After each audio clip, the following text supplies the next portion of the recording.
ధ్యేయంగా పెట్టుకున్నారు. వీళ్ళని ఈరోజు మనం అరికట్టాలి కాబట్టి మనమంతా ఏకతాటిపై రావాలని నిరుద్యోగులు కోరుకుంటున్నాం. రైట్, మీరు చెప్పండి అన్న, ఇక్కడ మీరు ఫస్ట్ నుంచి కూడా వచ్చారు కదా, అక్కడ ఆ గేట్ ప్రధాన గేట్ దగ్గర ఏం జరిగింది? చాలా బాధాకరమైన ఏ నిరుద్యోగులను చూపించి కాంగ్రెస్ పార్టీ అధికారంలోకి వచ్చింది, ఏ నిరుద్యోగులను చూపించి బల్మూర్ వెంకట్ అనే వ్యక్తి ఎమ్మెల్సీ పదవి తెచ్చుకుంటూ ఇవాళ అదే నిరుద్యోగులపై తన గూండాలతో దాడి చేయించారు. ఎంత అన్యాయం అన్న. అప్పుడు టిఆర్ఎస్ పార్టీ అధికారంలో ఉన్నప్పుడు బల్మూర్ వెంకట్ అనే వ్యక్తి ఈ నిరుద్యోగులతో కలిసి ఆ పక్క బొక్కలు ఇరగొట్టారు, మీ డ్యూటీ కోసం అడిగితే అది చేసిరు అని చెప్పి ఎమ్మెల్సీ పదవి దొంగ అనేది తీసుకుంటారు. ఇవాళ అదే బల్మూర్ వెంకట్ ఇక్కడ ఉన్న నిరుద్యోగులు వచ్చి అన్నా నువ్వు అప్పుడు ఉన్నావు కదా, రాహుల్ గాంధీ ఎంబడి వచ్చినావు కదా, మాకు ఇస్తా అన్న హామీలు నెరవేర్చి అన్నా అని అడిగితే అతని వాళ్ళ మీద రౌడీలతో కొట్టించారు. ఇది బల్మూర్ వెంకట్ ఒక నిజ స్వరూపం. బిడ్డ బల్మూర్ వెంకట్ ఇలా ఏ నిరుద్యోగుల పైన అయితే నువ్వు దాడి చేసినావో రేపటి నుంచి భారతీయ జనతా యువ మోర్చా రాష్ట్ర అధ్యక్షుడు మహేందర్ గారి నేతృత్వంలో మీ ఇళ్లను ముట్టడిస్తాం, మీ ఇంటిని ముట్టడిస్తాం, మిమ్మల్ని కొడతాం. మీరే చూసిరు కదా అన్న, అలా డ్రైవర్ మా వీడియోలు తీస్తుండు, పని చెప్తాడా అంటే ఏం చెప్తాడు? మీరే చూస్తారు కదా, వీడియోలు చూపించుకుంటా మీ పని చెప్తాం అంటే ఏం చేస్తారు? అరే కొడతారా, అరే చంపుతారా? ఆల్రెడీ సాగు దగ్గరకు పోయిండు మోతిలాల్ నెహ్రూ అనే విద్యార్థి, మహానుభావుడు. ఎంత ప్రలోభాలు పెట్టినా ఇంకా వేయకుండా ఇంకా దీక్ష చేస్తుండు.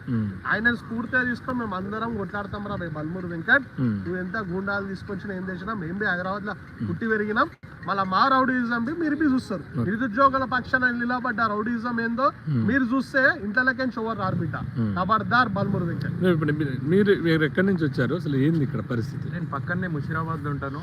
ఇట్లా ఏదైతే మోతీలాల్ నాయక్ గారు 7వ రోజు ఇవాళ దీక్ష కొనసాగిస్తున్నారు.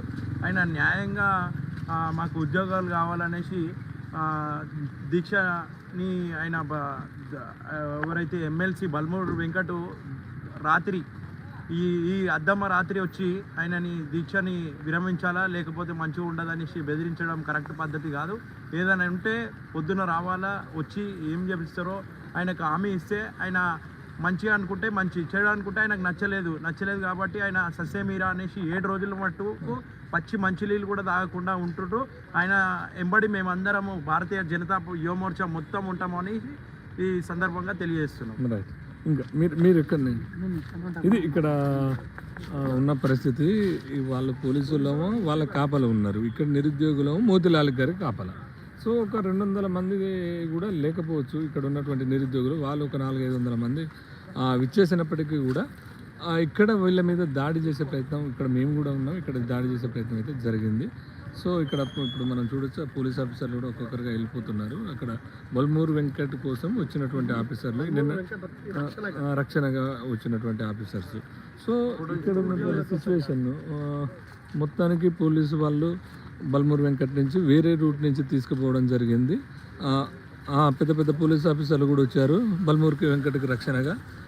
ఇది ఇక్కడ ఉన్న సిచ్యువేషన్. సిఐలు అండ్ డీసీపీలు అండ్ ఏసీపీ కూడా వాళ్ళు రావడం జరిగింది. పెద్ద ఎత్తున భారీగా వీళ్ళని పెట్టుకొని, పోలీసు వాళ్ళని పెట్టుకొని ఇక్కడ గాంధీ హాస్పిటల్కి బల్మూర్ వెంకట్ రావడం జరిగింది. ఇది ఇక్కడ ఉన్న పరిస్థితి ఏంటంటే, దయచేసి ఈ వీడియోని అందరూ షేర్ చేసి మీరు రైట్ ఇక్కడ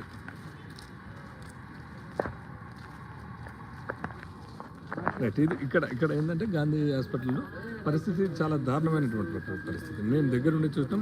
డిఎస్సి నిజంగా డిఎస్సి సంబంధించినటువంటి పోస్టులను పెంచమని చెప్పేసి ఎప్పటి నుంచో మేము అడుగుతున్నటువంటి పరిస్థితి. డిఎస్సి మీదనే నేను మాట్లాడుతున్నా.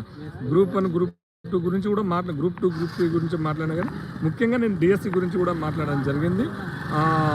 పోస్ట్ పోన్ డిఎస్సి చేయాలని చెప్పేసి వెంకట్ గారిని కూడా నేను ఫస్ట్ రాగానే, ఇది చిన్న సమస్య కదా, ఈ చిన్న సమస్యను ఎందుకు పరిష్కరించట్లేరు అని కూడా నేను క్వశ్చన్ చేయడం జరిగింది. సో క్వశ్చన్ చేసినప్పటికీ కూడా వాళ్ళెవరు కూడా రెస్పాండ్ కాలేదు. వెంకట్ అక్కడ వాళ్ళ ఎన్ఎస్యూఐ సంబంధించినటువంటి నేతలతో బలవంతంగా లాక్కొని లోపలికి పోయే ప్రయత్నం కూడా జరిగినటువంటి పరిస్థితి వెంకట్ సంబంధించినటువంటి వ్యవస్థలో ఉన్నది. రైట్, ఇక్కడ ఇది ప్రతి ఒక్కరూ ఈ వీడియోని షేర్ చేసి మీకోసం కొట్లాడుతున్నాం కాబట్టి దయచేసి ఈ వీడియోని అందరికీ షేర్ చేసే విధంగా లైవ్లో ఉన్నటువంటి ప్రతి ఒక్కరికి ధన్యవాదాలు తెలియజేసుకుంటూ ఈ వీడియోని అందరికీ కూడా షేర్ చేసే ప్రయత్నం చేయండి. గాంధీ హాస్పిటల్లో ఇప్పటికి ఉన్న సిచ్యువేషన్ అయితే ఇది.